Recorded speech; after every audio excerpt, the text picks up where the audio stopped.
Hello everyone. So some of my random thoughts are here कि हम भगवान को पूजते हैं, जैसे दुर्गा माता हुई और श्री राम हुए, कृष्ण हुए, भोलेनाथ हुए और भगवान, ठीक है। और वो भगवान आपस में ब्रो कोड चलता है उनका, जैसे हमने शंकर भगवान और विष्णु जी का तो ब्रो कोड देखा ही है। और जैसे जो हमारी देवी माता है उनके लिए उनके जो पति परमेश्वर है वो इम्पोर्टेंट है, मतलब वो आपस में एज अ फैमिली भी रहते हैं, ऐसा हमने देखा है।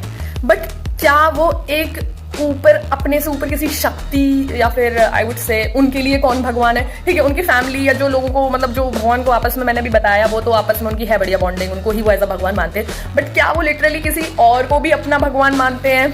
जैसे कि अगर मैंने दुर्गा सप्तशती पढ़ी है, ठीक है, तो दुर्गा सप्तशती में दुर्गा माता को एक राक्षस बंदी बनाकर ले जाना चाहता है अपने राजा के पास। तो दुर्गा माता कहती है कि मैं किसी की मतलब बात तो ऐसे नहीं मानूंगी, दैट मीन्स मैं किसी की वो नहीं हूँ स्लेव, और वो खुद चल कर आए, मैं नहीं जाऊंगी, वो खुद चल कर आए। तो इतना गट्स से उन्होंने बात की, इतनी हिम्मत से वो बात करती हैं और बोलती हैं, तो दैट मीन्स उनमें बहुत हिम्मत है। तो वो किसी के भरोसे तो बोल नहीं रही थी, आई गेस कि कोई भगवान के भरोसे बोल रही थी या उनकी जिंदगी किसी भगवान के भरोसे चल रही थी। It wasn't like that, she had her own power.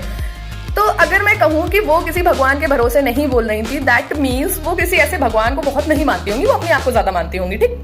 That means वो नास्तिक हुई यार, ठीक है। सॉरी अगर किसी को बुरा लगा। तो भगवान अगर बहुत किसी पावर को नहीं मानते हैं तो वो नास्तिक हुए ना। मैं ये नहीं कह रही कि भगवान नहीं है, भगवान है, लेकिन भगवान किसी और को नहीं मान रहे, भगवान के लिए कोई और भगवान नहीं है, आपस का उनका ब्रो कोड है, उसको ही वो भगवान कह रहे हैं। तो ऐसा तो मैं भी अपने पापा मम्मी को या फिर इन फ्यूचर में अपने हस्बैंड को कह दूं कि ये मेरे भगवान है। बट अगर मैं किसी और को नहीं मान रही हूँ तो मैं भी तो नास्तिक हुई ना। तो जब भगवान नास्तिक है तो कोई दिक्कत ही नहीं है, और भगवान नास्तिक है। आप सोचो, भगवान आपस में उन लोग की फैमिली जैसी भी है, बढ़िया चलती है, बट वो किसी और पावर को नहीं मानते हैं। तो जब मैं नास्तिक हूं तो वो क्यों इशू है? मैं बस अपनी फैमिली और अपने आसपास कुछ लोगों को बहुत इंपॉर्टेंस देती हूँ और मैं और किसी पावर को नहीं मानती हूँ। So this is the point कि भगवान नास्तिक है, सिमिलरली मैं भी नास्तिक हूँ, दैट्स ऑल।